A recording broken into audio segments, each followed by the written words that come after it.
여러분, 혹시 요즘 부쩍 피로가 풀리지 않거나 아침에 일어나도 몸이 무겁고 찌뿌둥한 느낌 드시진 않으세요? 나이가 들면 예전 같지 않다는 말 자주 하시잖아요. 젊을 때는 하루만 푹 자면 금방 회복됐는데요. 요즘은 며칠을 쉬어도 개운하지가 않고 눈도 침침하고 기억력도 예전만 못한 것 같고요. 그런데 말이죠. 우리가 평소에 즐겨 먹는 음식 중에 이런 증상들은 한꺼번에 잡아주는 식재료가 있습니다. 바로 오징어예요. 오징어가 뭐 그렇게 대단하다고 하실 수도 있어요. 술안주로나 먹는 거 아니냐. 콜레스테롤 높아서 안 좋다던데 이렇게 생각하시는 분들 많으시죠? 그런데 오징어에는 바다의 인삼이라는 별명이 붙어 있다는 거 알고 계셨나요? 해산만 생각하시지 마시고 오징어도 바다의 인삼이라는 말이 들어 있습니다. 괜히 붙은 이름이 아닙니다. 오늘은 제가 오징어에 숨겨진 건강 비밀을 낱낱이 파헤쳐 드릴게요. 오늘 이야기에서는 오징어가 왜 바다의 인삼으로 불리는지, 어떤 성분이 우리 몸에 어떻게 좋은지 하나하나 짚어드릴 거예요. 특히 피로회복, 간 건강, 눈 건강, 혈관 건강까지 어르신들이 가장 신경 쓰시는 부분에 오징어가 얼마나 도움이 되는지 알려드리고요. 오징어와 함께 먹으면 보약이 되는 음식들, 반대로 절대 같이 드시면 안 되는 음식도 있습니다. 이 부분 모르시고 드시면 오히려 탈이 날 수 있어요. 꼭 알아두셔야 합니다. 마지막으로 맛있고 건강하게 오징어 드시는 조리법까지 오늘 한 번에 정리해 드릴게요. 나이가 들면 여기저기 불편한 곳이 하나둘씩 생기게 마련이에요. 아침에 눈 뜨면 개운하기는커녕 온몸이 무겁고 조금만 움직여도 금방 지치고요. 눈은 침침해서 신문 글씨가 잘 안 보이고 가끔 깜빡깜빡 잊어버리는 것도 많아지셨을 거예요.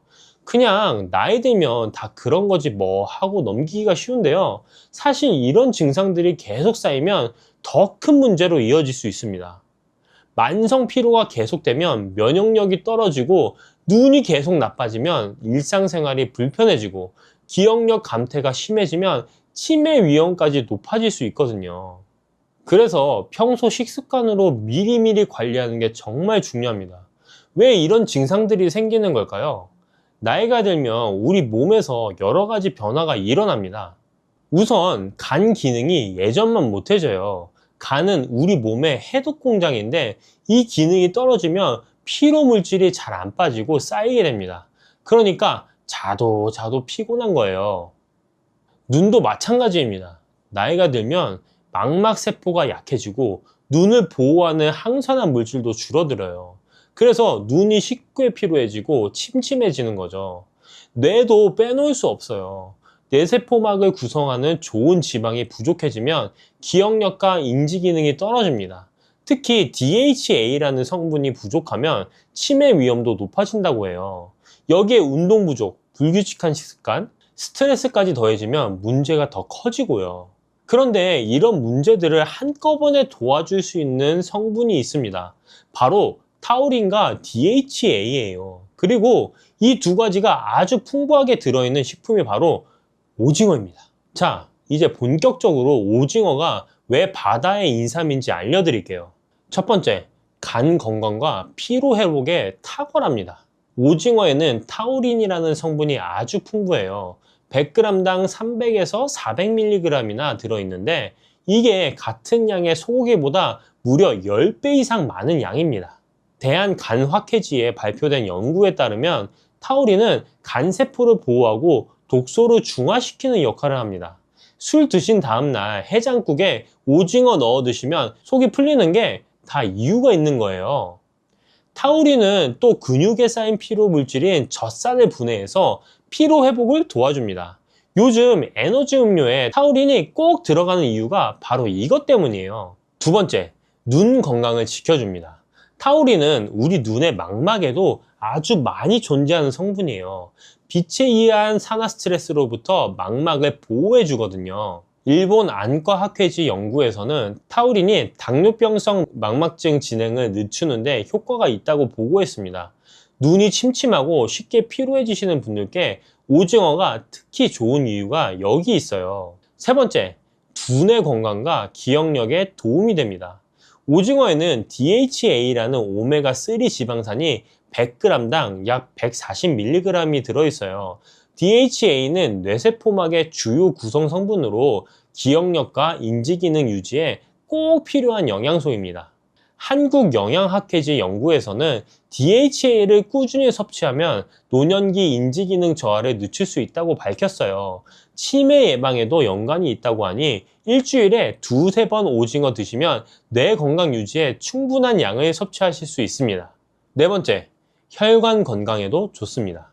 오징어에 들어있는 EPA와 DHA 같은 오메가3 지방산은 혈중 중성지방 수치를 낮추고 혈액순환을 개선해요. 미국 심장학회 자료에 따르면 오메가3 지방산은 동맥경화 진행을 억제하고 혈압을 낮추는 효과가 있습니다. 타우린 역시 혈관을 이완시켜 고혈압 예방에 도움이 되고요. 다섯 번째, 빈혈 예방에 효과적입니다. 오징어에는 비타민 B12가 풍부해요. 100g만 드셔도 하루 권장량은 거의 채울 수 있을 정도입니다. 비타민 B12는 적혈구 생성에 꼭 필요한 영양소인데 특히 위장 흡수 기능이 떨어진 어르신들께서 부족해지기 쉬운 영양소예요. 오징어를 꾸준히 드시면 빈혈 예방에 큰 도움이 됩니다. 여섯 번째, 다이어트와 근육 유지에 좋습니다. 오징어는 고단백 저칼로리 식품의 대표 주자예요. 100g당 약 85kcal 밖에 안 되는데 단백질은 18g이나 들어있거든요. 닭가슴살이랑 비슷한 수준이에요. 특히 나이가 들면 근육이 자연스럽게 줄어드는데 이걸 근감소증이라고 해요. 충분한 단백질 섭취가 이 근감소증을 예방하는데 아주 중요합니다. 이렇게 좋은 오징어 어떻게 드셔야 더 효과적일까요? 제가 맛있고 건강하게 드시는 방법을 알려드릴게요. 함께 먹으면 좋은 음식부터 말씀드릴게요. 첫 번째, 무입니다. 무에 들어있는 디아스타제라는 소화효소가 오징어의 단백질 소화를 도와줘요. 또 무의 식이섬유가 콜레스테롤 흡수를 억제해주기도 하고요. 오징어 뭇국, 오징어 무침은 영양학적으로 아주 좋은 궁합이에요. 둘째, 미나리예요. 미나리는 해독작용이 뛰어나서 오징어와 함께 먹으면 간 건강에 시너지 효과가 납니다. 오징어 미나리 초무침, 전통적으로 사랑받아온 조합인데 다 이유가 있는 거예요. 셋째, 양배추입니다. 양배추에 들어있는 비타민 U가 위 점막을 보호해줘요. 오징어가 소화가 좀 어려운 편인데 양배추와 함께 드시면 위장 부담을 줄일 수 있습니다. 네 번째는 부추예요. 부추는 몸을 따뜻하게 해주는 성질이 있어서 차가운 성질의 오징어와 균형을 맞춰줍니다. 오징어 부추볶음은 스테미나 음식으로도 유명하죠. 자, 다섯 번째, 레몬이나 식초입니다. 산 성분이 오징어의 단백질을 부드럽게 해서 소화를 돕고 비타민C가 철분 흡수율을 2배에서 3배 정도 높여줘요. 오징어 회 드실 때 레몬즙 뿌려 드시면 맛도 좋고 영양 흡수도 좋아집니다. 적정 섭취량도 알려드릴게요. 일반적으로 일주일에 2에서 3회, 한 번에 100에서 150g 정도가 적당합니다. 대략 오징어 한 마리가 200에서 300g 정도 되니까 반마리에서 한 마리 정도 드시면 돼요. 건강한 조리법 4가지를 소개해 드리겠습니다. 첫 번째, 오징어 뭇국입니다. 물을 나박썰기에서 먼저 끓이다가 무가 반쯤 익으면 손질한 오징어를 넣어주세요. 국간장으로 간하고 대파 마늘을 넣으면 완성이에요. 무의 소화효소가 오징어 소화를 돕고 국물이라 소화 부담도 적어서 어르신들께 특히 좋습니다. 자, 두 번째는 오징어 미나리 초무침이에요. 오징어를 끓는 물에 살짝 데쳐서 먹기 좋게 썰고 미나리는 5cm 길이로 잘라주세요. 초고추장에 버무리면 새콤달콤하니까 입맛도 돋우고 간 건강에도 좋은 반찬이 됩니다. 자, 세 번째, 오징어 양배추 볶음입니다. 오징어에 칼집 넣어서 먹기 좋게 썰고 양배추, 양파, 당근을 채 썰어서 함께 볶아주세요. 간장과 굴소스로 간하면 밥 반찬으로 그만이에요. 양배추의 비타민 U가 위 건강을 지켜줍니다. 자, 네 번째, 오징어 콩나물밥이에요. 쌀 위에 콩나물을 올리고 그 위에 손질한 오징어를 올려서 밥을 지으세요.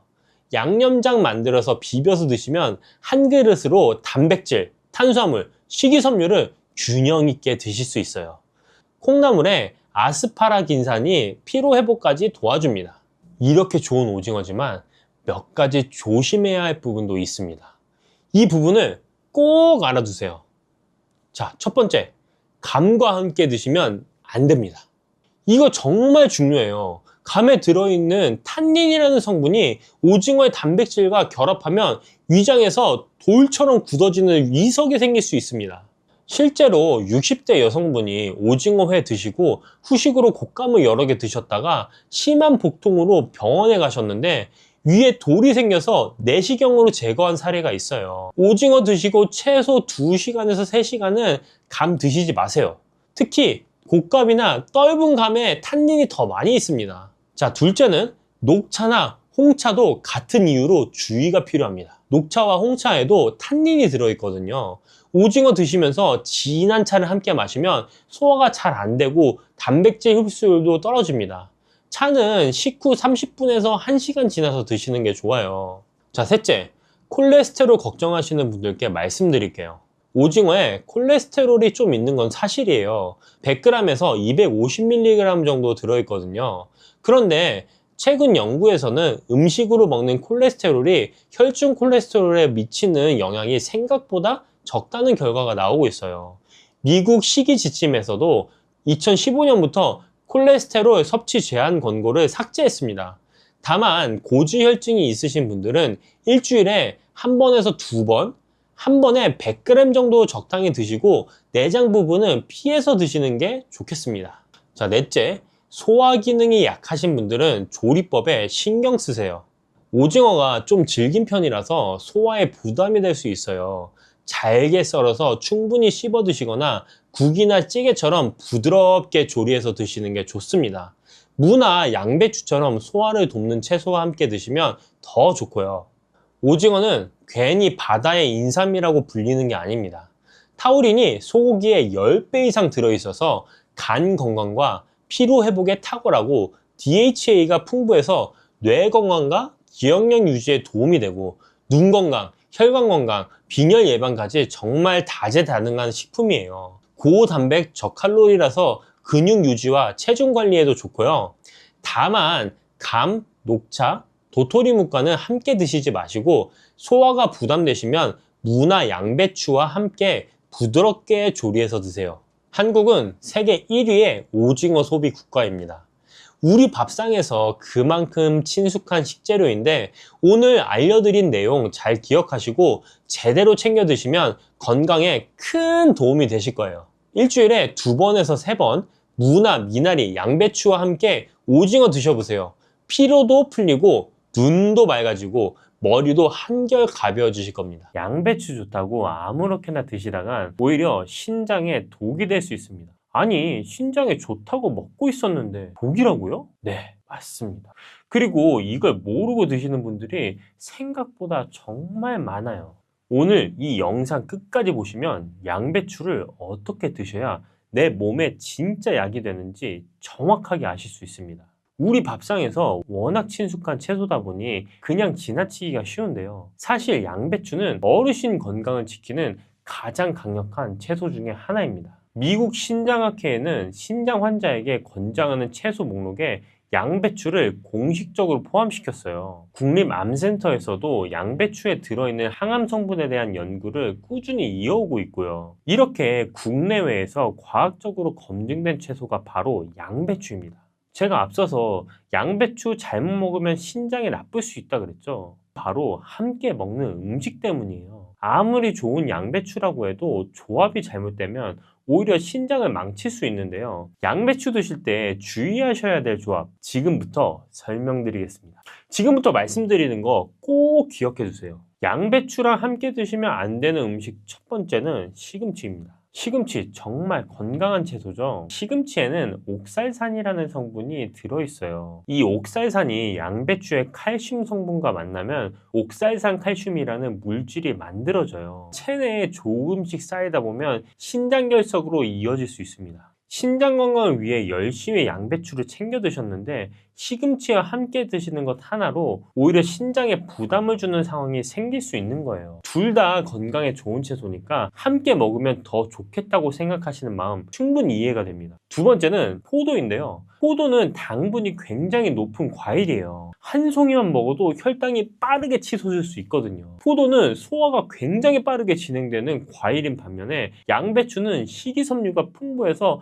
소화 속도가 느린 편입니다. 이 둘을 함께 드시면 소화 속도가 서로 달라서 장 안에서 발효가 일어나게 돼요. 가스가 차고 소화불량이나 복부백만으로 이어질 수 있어요. 그런데 문제는 여기서 끝이 아닙니다. 혈당이 높아지면 신장 안에 있는 아주 가느다란 실핏줄들이 조금씩 손상되기 시작합니다. 이 실핏줄들이 바로 신장에서 피를 걸러주는 핵심 통로거든요. 이 통로가 망가지면 노폐물을 제대로 걸러내지 못하게 되고 걸러져야 할 단백질이 소변으로 빠져드는 단백뇨로 이어질 수 있어요. 단백뇨가 생긴다는 건 신장이 이미 상당한 손상을 입었다는 신호거든요. 실제로 당뇨가 오래되면 신장 기능이 떨어지는 이유가 바로 여기에 있습니다. 양배추로 신장을 열심히 챙기면서 정작 포도로 혈당을 끌어올리면 애써한 노력이 반감되는 거예요. 바나나나 망고처럼 당분이 높은 과일들도 마찬가지입니다. 양배추 드시는 날은 이런 고당도 과일과는 따로 드시는 게 신장 관리 측면에서 훨씬 유리합니다. 이렇게만 들으면 양배추 먹지 말아야 되나? 생각하실 수 있는데요. 양배추의 좋은 효능이 너무 많아서 포기하기엔 너무 아까운 식품이에요. 그럼 양배추 안에 정확히 어떤 성분이 들어있길래 이렇게까지 주목받는 건지 핵심부터 바로 말씀드리겠습니다. 양배추의 가장 대표적인 성분은 비타민 U입니다. 이름이 생소하게 느껴지실 수 있는데요. 이 성분은 양배추에서 처음 발견된 성분이에요. 위 점막을 보호하고 손상된 세포를 되살리는 역할을 합니다. 위염이나 위궤양이 있으신 분들 또는 속이 쓰리고 더부룩한 날이 잦으신 분들께 특히 유리한 성분이에요. 실제로 일부 위장약 성분표에도 비타민 U가 들어있을 만큼 위 건강에 있어서는 약과 맞먹는 채소라고 봐도 될 정도입니다. 그 다음은 설포라판이라는 성분인데요. 어려운 이름이지만 하는 일은 아주 중요해요. 혈관 안에서 혈전이 생기는 것을 막아주는 성분입니다.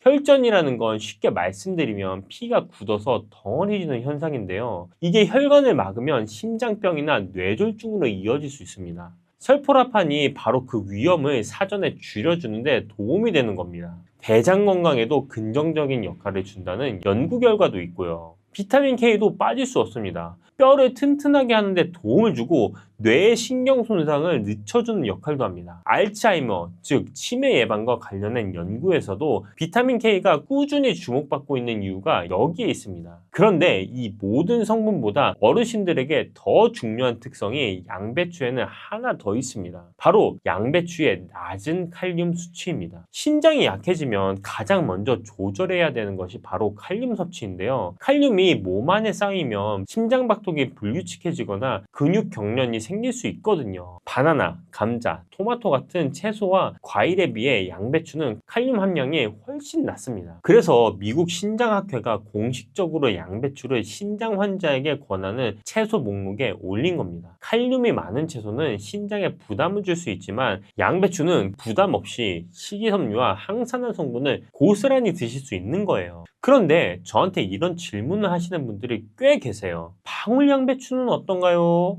일반 양배추랑 다른가요? 사실 방울 양배추는 양배추에서 한 발 더 나아간 버전이라고 보시면 됩니다. 비타민 K는 하루 권장량의 156%, 비타민 C는 83%나 들어있고요. 설포라판 함량도 일반 양배추보다 훨씬 높아서 암 예방 식단을 구성하는 데 있어서 건강 전문가들 사이에서 꾸준히 주목받고 있는 채소입니다. 쉽게 말씀드리면 양배추의 핵심 성분을 훨씬 진하게 농축시켜 놓은 채소라고 보시면 돼요. 그래서 제가 직접 찾아봤습니다. 싱싱연구소에서 소개하는 제구 한림산 GAP 인증 방울 양배추인데요. GAP 인증이라는 건 우수 농산물 관리 인증으로 재배부터 출하까지 전 과정이 안전하게 관리됐다는 공인된 증거입니다. 제주 한림은 청정 자연환경으로 유명한 곳이잖아요. 거기서 해풍을 맞고 자란 방울 양배추는 속이 더 단단하고 맛과 영양이 배가 된다고 해요. 냉동 수입산이 아닌 국내 신선 제품이라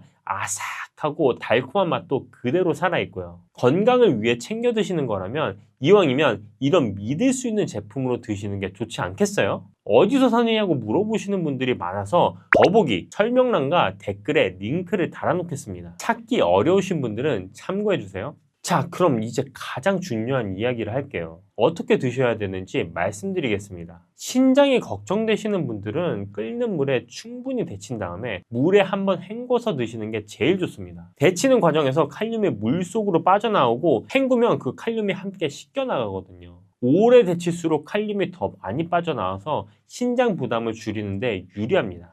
데친 양배추에 들기름 한 방울과 마늘을 살짝 곁들이시면 영양은 살리면서 드시기도 훨씬 편해지거든요. 반면에 신장 걱정이 없으신 분들은 생으로 드시거나 살짝 쪄서 드시는 게 가장 좋습니다. 영양 손실을 최소화할 수 있거든요. 그리고 한 가지 꿀팁을 말씀드리면 양배추 심지 부분 보통 버리시는 분들이 많은데요. 사실 비타민 U가 가장 많이 몰려있는 곳이 바로 그 양배추 심지입니다. 드시기에 약간 억세실 수는 있지만 얇게 썰거나 갈아서 드시면 됩니다. 버리지 마시고 꼭 함께 드세요. 양배추 혼자서도 훌륭하지만 어떤 음식과 함께 드시느냐에 따라 몸에서 흡수되는 영양이 확실히 달라집니다. 이 양배추와 함께 드시면 효능이 배로 올라가는 조합들이 있거든요. 양배추와 같이 드시면 보약이 되는 음식 첫 번째는 당근입니다. 당근에는 베타카로틴이라는 강력한 항산화 성분이 들어있는데요. 항산화라는 말이 어렵게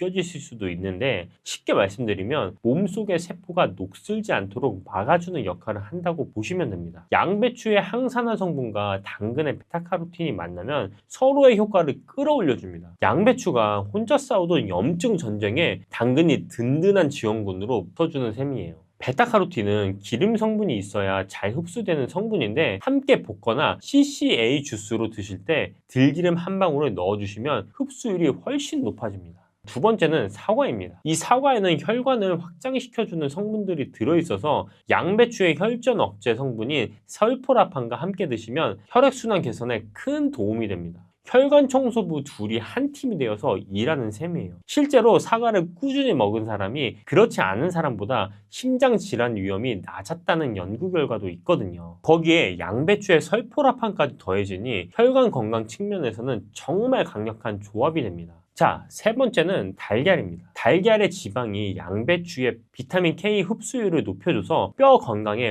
훨씬 효과적으로 작용합니다. 비타민 K는 지용성 성분, 즉 기름기가 있어야 잘 흡수되는 영양소거든요. 달걀 없이 양배추만 드시면 비타민 K가 흡수되지 않고 그냥 흘러가 버릴 수 있어요. 달걀이 그 흡수를 잡아주는 역할을 합니다. 양배추 쌈에 달걀 프라이 하나, 이 조합이면 뼈와 혈관을 동시에 챙기는 한 끼가 될 수 있습니다. 그런데 이걸 매번 따로 챙겨 드시는 게 번거로우시잖아요. 그런 분들께 딱 맞는 방법이 있습니다. 바로 CCA 주스입니다. 제가 앞에서도 말씀드렸죠. 양배추의 영어 이름, 당근의 사과의 영어 이름, 이 세 가지의 앞글자를 따서 만든 이름인데요. 집에서 이 세 가지를 갈거나 착집해서 만들어 드시면 됩니다. 만들기도 어렵지 않고 무엇보다 궁합이 좋은 세 가지 성분을 한 번에 챙길 수 있어서 실천하기도 훨씬 편합니다. 시중에서 판매하는 양배추즙이나 농축 보조식품은 고농축이라 부담이 될 수 있거든요. 집에서 직접 갈아서 드시거나 착즙으로 만들어 드시면 농도가 자연스럽게 조절되고 재료 그대로의 신선한 영양을 고스란히 드실 수 있습니다. CCA 주스는 하루 한 잔 아침 공복에 드시거나 식후 30분 뒤에 드시는 게 가장 좋습니다. 일주일에 두세 번만 꾸준히 챙겨 드시는 것만으로도 충분합니다.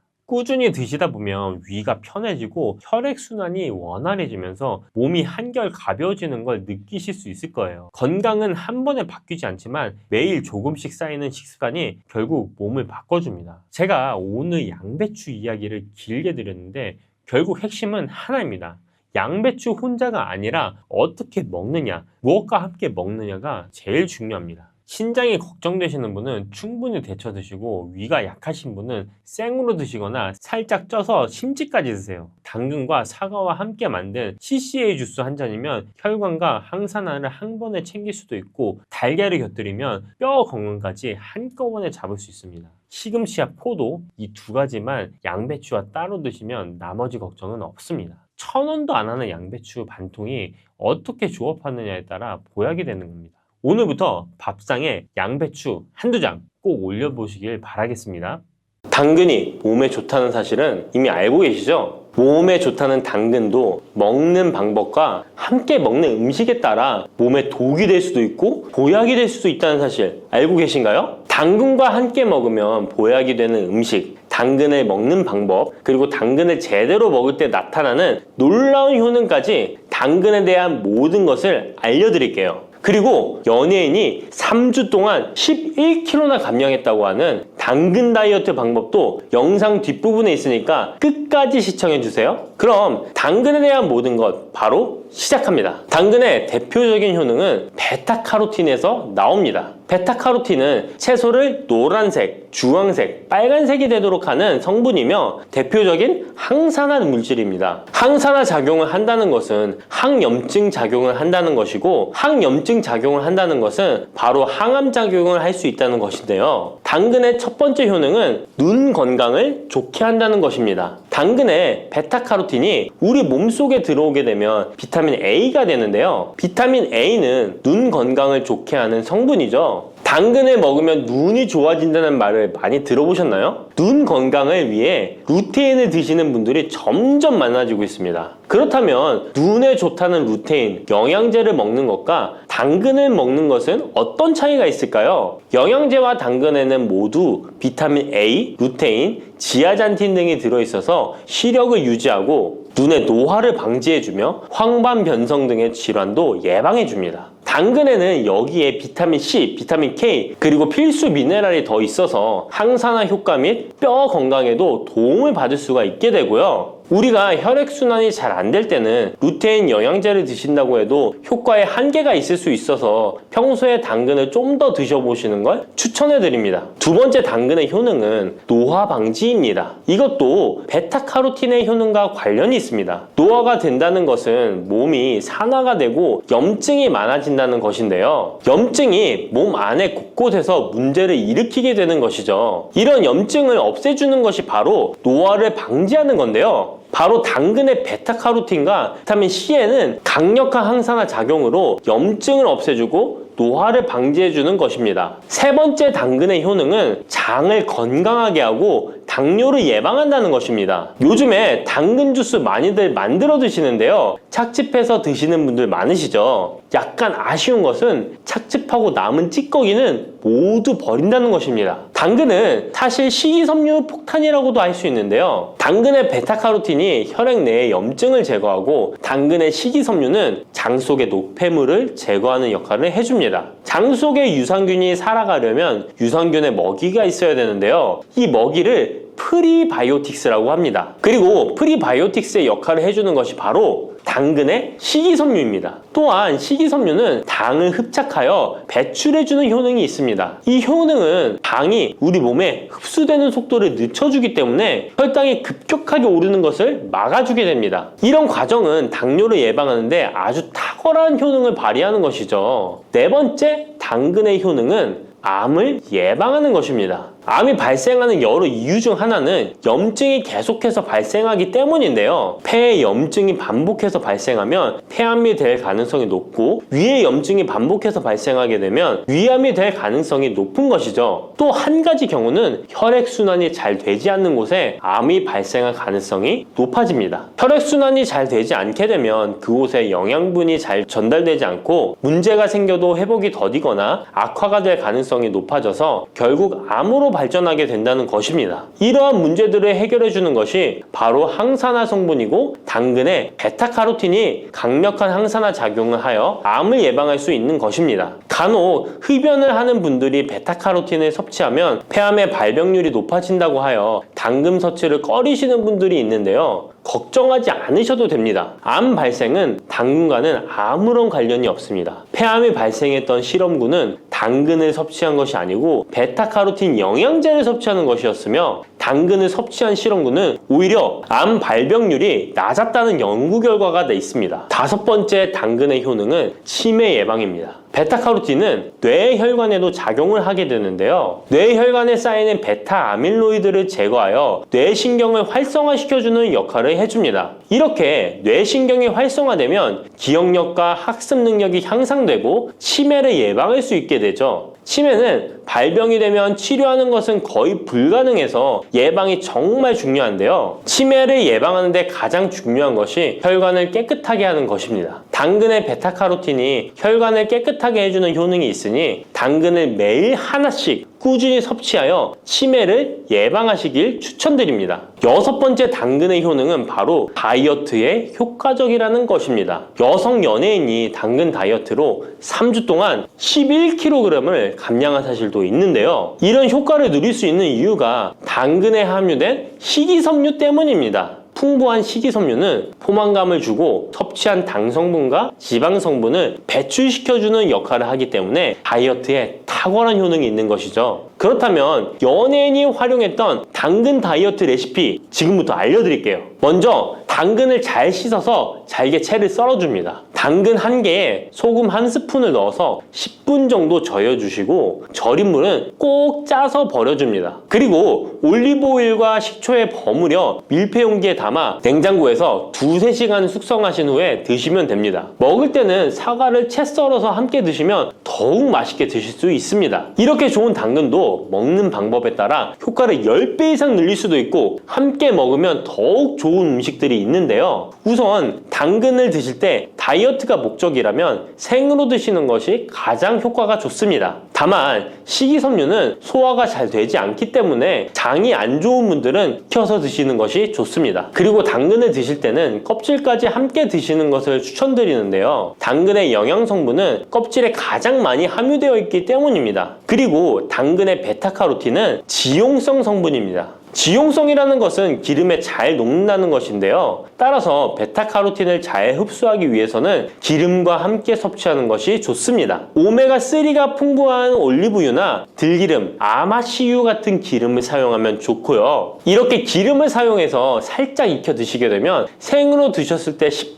정도 흡수되는 베타카로틴을 70% 정도 흡수할 수 있게 됩니다. 엄청난 차이죠? 기름에 볶을 때 주의사항은 너무 오래 익히지 말고 살짝만 익혀서 드시는 것이 좋습니다. 너무 오래 볶으면 오메가3를 함유한 기름도 산패되어서 문제가 될 수 있기 때문입니다. 다음으로 함께 먹으면 좋은 음식들을 알려드릴게요. 몇 년 전부터 유행하고 있는 주스 있잖아요. ABC 주스라고 하는데요. 들어가는 재료는 사과, 비트, 그리고 당근이죠. 이 3가지를 함께 갈아서 주스로 마시면 항산화 폭탄 주스를 마시게 되는 것인데요. 이 3가지 중에서 비트의 효능이 혈관을 확장시켜주는 역할을 합니다. 풍부한 항산화 성분들이 확장된 혈관을 따라 온몸 구석구석에 공급되어 혈관을 깨끗하게 하고 염증을 제거하여 각종 질병을 예방할 수 있게 되는 것이죠. 다만 비트에는 옥살산이 함유되어 있어서 신장의 결석을 유발할 수 있기 때문에 신장이 약하신 분들은 약간의 주의가 필요하고요. 그래서 요즘엔 이 비트를 빼고 사과, 양배추, 당근 이렇게 3가지를 넣은 ACC 주스를 많이 드시는데요. 양배추는 우리 몸의 진액을 보충해줘서 점막을 촉촉하게 해주는 효능이 있어서 외부로부터 들어오는 바이러스와 이물질을 배출시켜주는 탁월한 효능이 있습니다. 그리고 항암 효과를 극대화시켜줄 수 있는 음식도 알려드릴게요. 바로 브로콜리와 단호박을 당근과 함께 드시면 됩니다. 3가지를 생으로 드시는 것보다 찜기에 쪄서 드시면 흡수율을 훨씬 높일 수 있고요. 올리브 오일과 약간의 소금을 넣고 물과 함께 섞어서 드시면 맛도 좋고 건강에도 좋은 강력한 항암 주스로 드실 수 있습니다. 피부가 건조하다는 것은 사실 피부 장벽이 약해져서 수분이 날아가 버리는 상태를 말합니다. 바세린의 핵심 성분인 페트롤라툼은 피부 표면에 얇고 촘촘한 기름막을 만들어 이미 피부가 가지고 있는 수분을 붙잡아두는 역할을 해요. 컵에 물을 담아 뚜껑을 덮었을 때와 덮지 않았을 때를 비교하는 예로 흔히 설명하는데, 뚜껑이 없어 물이 증발해버리는 것처럼 피부도 건조한 환경에서 그냥 두면 수분을 쉽게 빼앗기게 됩니다. 바세린은 피부의 뚜껑을 씌우듯이 밀폐막을 만들어주므로 물이 날아가지 못하게 만드는 효과가 있죠. 이 원리로 건조로 인해 악화되는 잔주름 개선이나 노화 방지에 긍정적인 역할을 합니다. 60대 이후에는 특히 피부 장벽이 약해져서 건조해지기 쉽고 콜라겐이나 엘라스틴과 같은 탄력 섬유도 약해지는 탓에 주름이 더 쉽게 생기거든요. 바세린은 여기에 남아있는 수분을 꽉 잡아줌으로써 주름이 쪼글쪼글해지는 걸 어느 정도 방지해준다는 것입니다. 지성, 여드름성 피부에는 특히 주의하셔야 됩니다. 바세린의 피막 특성은 건조하고 수분이 부족해진 피부에는 이점이 크지만 피지가 많고 모공이 막히기 쉬운 지성 여드름성 피부에는 부담스러울 수 있습니다. 피부 표면에 막을 형성할 때 이미 과잉 분비된 피지와 각질이 갇혀버리면 모공이 막히고 트러블이 생길 위험이 커지기 때문이죠. 그래서 지성 여드름성 피부를 가지신 분들은 건조한 부분에만 극소적으로 바르시는 방법을 추천드립니다. 적정 사용량이 중요한데요. 바세린은 지나치게 많이 바를수록 모공을 막아버릴 가능성이 큽니다. 본래 역할이 밀폐이므로 두껍게 바르면 피부가 숨쉬기 어려워지고 트러블이 생길 수 있습니다. 따라서 콩알보다 적은 양을 손가락이나 손바닥에 살짝 녹여준 뒤에 꼭 필요한 부위에만 얇게 펴바르는 습관이 좋습니다. 특히 잔주름이 도드라지는 눈가, 입가, 목 주위를 집중 케어하는 식으로 쓰시면 더욱 안전합니다. 피부가 건조하다는 것은 사실 피부 장벽이 약해져서 수분이 날아가 버리는 상태를 말합니다. 바세린의 핵심 성분인 페트롤라툼은 피부 표면에 얇고 촘촘한 기름막을 만들어 이미 피부가 가지고 있는 수분을 붙잡아두는 역할을 해요. 컵에 물을 담아 뚜껑을 덮었을 때와 덮지 않았을 때를 비교하는 예로 흔히 설명하는데, 뚜껑이 없어 물이 증발해 버리는 것처럼 피부도 건조한 환경에서 그냥 두면 수분을 쉽게 빼앗기게 됩니다.